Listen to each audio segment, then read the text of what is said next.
दुनिया में कुछ देश ऐसे हैं जिनके पास कोई सेना नहीं है। ये सुनने में अजीब लगता है, लेकिन ये सच है। आज हम जानेंगे कि आखिर क्यों कुछ देशों ने अपनी सेना को खत्म कर दिया या फिर कभी बनाया ही नहीं। इन देशों की कहानी बहुत दिलचस्प है और इससे हमें पता चलता है कि सुरक्षा के लिए हमेशा बड़ी सेना की जरूरत नहीं होती। सबसे पहले बात करते हैं कोस्टा रिका की। ये देश शायद सबसे मशहूर एग्जाम्पल है। उन्होंने 1949 में अपनी सेना को पूरी तरह से खत्म कर दिया था। ये फैसला उनके सिविल वॉर के बाद लिया गया था। कोस्टा रिका के संविधान के आर्टिकल 12 में साफ लिखा है कि देश में कोई स्टैंडिंग आर्मी नहीं होगी।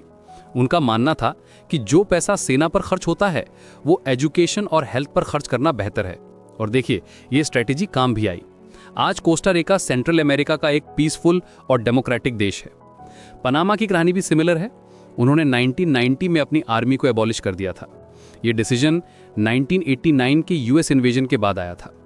पनामा ने 1994 में कॉन्स्टिट्यूशनल चेंज करके इसे कंफर्म भी कर दिया।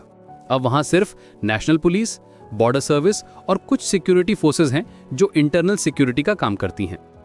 अब बात करते हैं उन छोटे देशों की जो अपने साइज की वजह से आर्मी मेंटेन नहीं करते।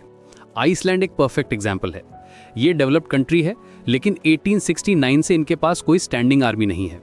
आइसलैंड नेटो का मेंबर है, इसलिए सिक्योरिटी दूसरे नेटो कंट्रीज संभालते हैं। खासकर यूनाइटेड स्टेट्स के साथ उनका डिफेंस एग्रीमेंट है। आइसलैंड के पास कोस्ट गार्ड और पुलिस टैक्टिकल यूनिट्स हैं जो इंटरनल सिक्योरिटी का काम करती हैं।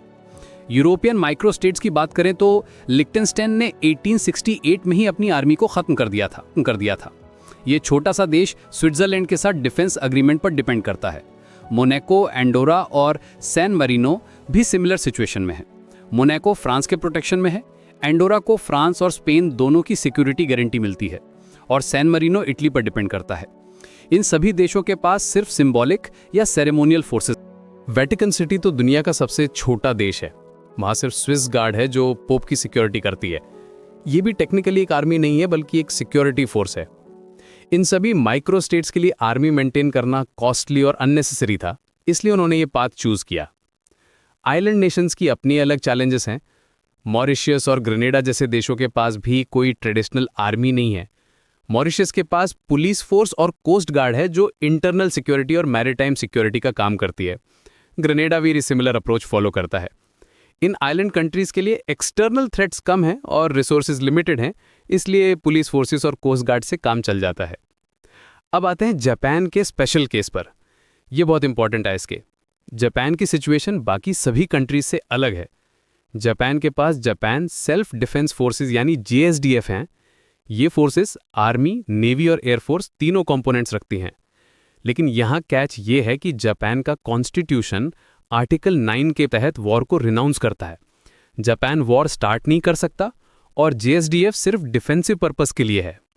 JSDF 1954 में बनाई गई थी कोल्ड वॉर टेंशंस की वजह से। जापान का कॉन्स्टिट्यूशन टेक्निकली मिलिट्री फोर्सेस को प्रोहिबिट करता है, लेकिन सेल्फ डिफेंस के राइट को अलाउ करता है। इसलिए JSDF को मिनिमम आर्म्ड फोर्सेस माना जाता है जो सिर्फ सेल्फ डिफेंस के लिए जरूरी हैं।